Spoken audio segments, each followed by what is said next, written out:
Ba Hà, ba đèo này Hà ơi, lên lên.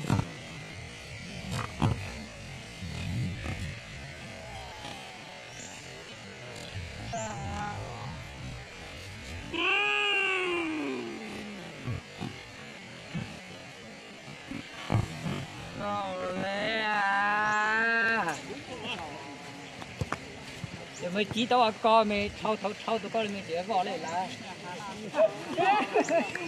con cái thứ của chú gà nữa cả cái tất cả đơn giá tôi đây anh chị ăn thú cờ này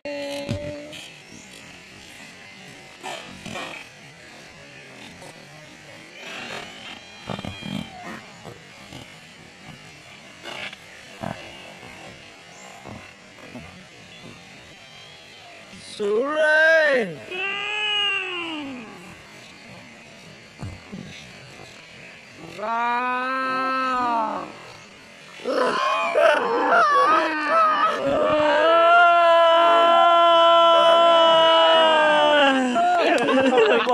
Chắc là tao thấy đi chơi, tôi chờ bây giờ.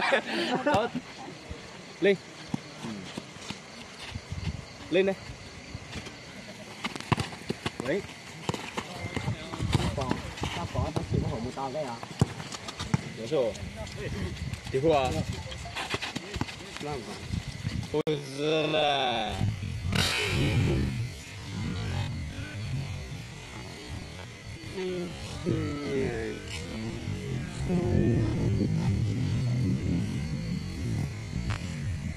Một tỷ liệu.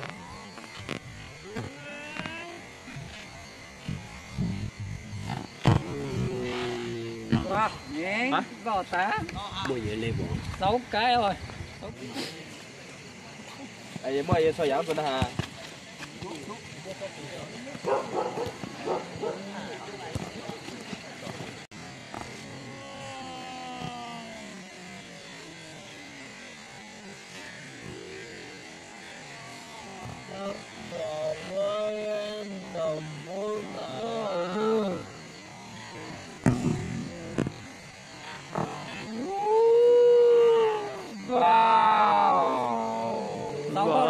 Hay quá. 60.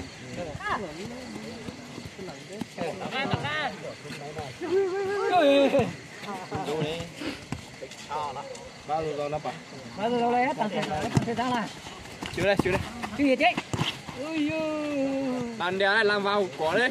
Được mệt to rồi. Yes rồi.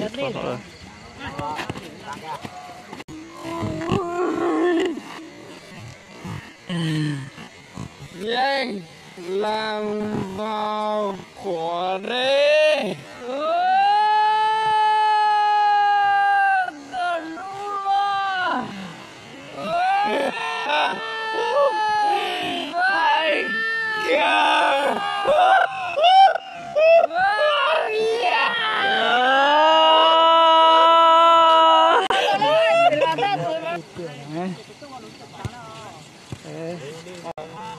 Lê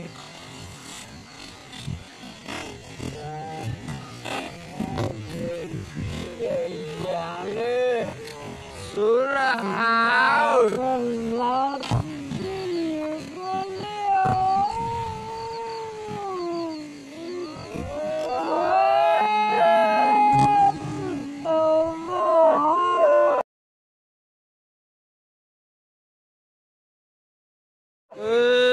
cái gò khỏe với gì đây cái gò bây giờ mua máy nào Tức là cũng mà que với gì là gặp khi gặp lúc đấy có cái lúa pizza thế rồi ta có nó mang chứ Trời lót thế à lên ba người đi xuống đây wow hai người nó vào tăng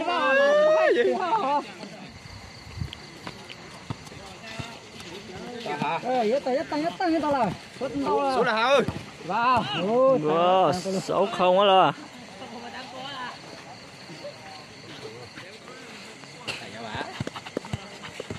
thôi chị thôi xuống đi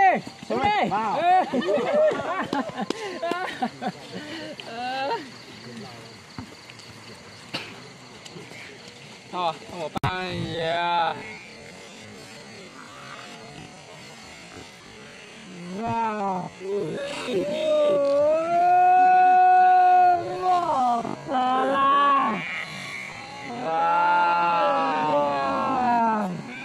mày không có luôn.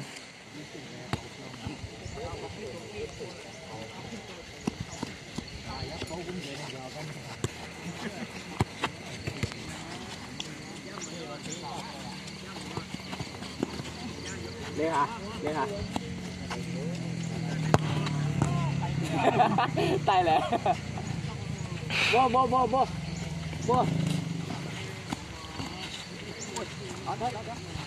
Ta làm dài, bố ta làm dài. Xuống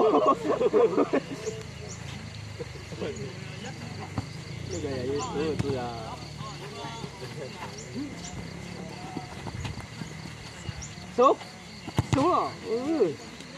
Bố hả?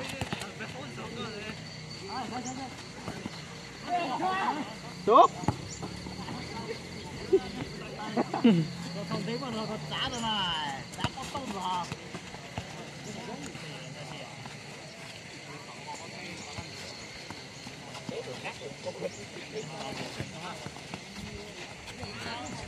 Xuống rồi bảo. Xuống hả?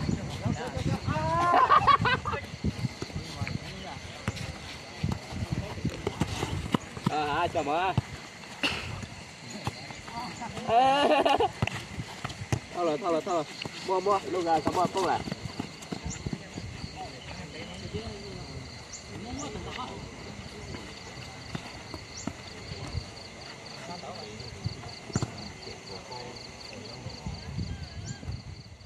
Rồi đó là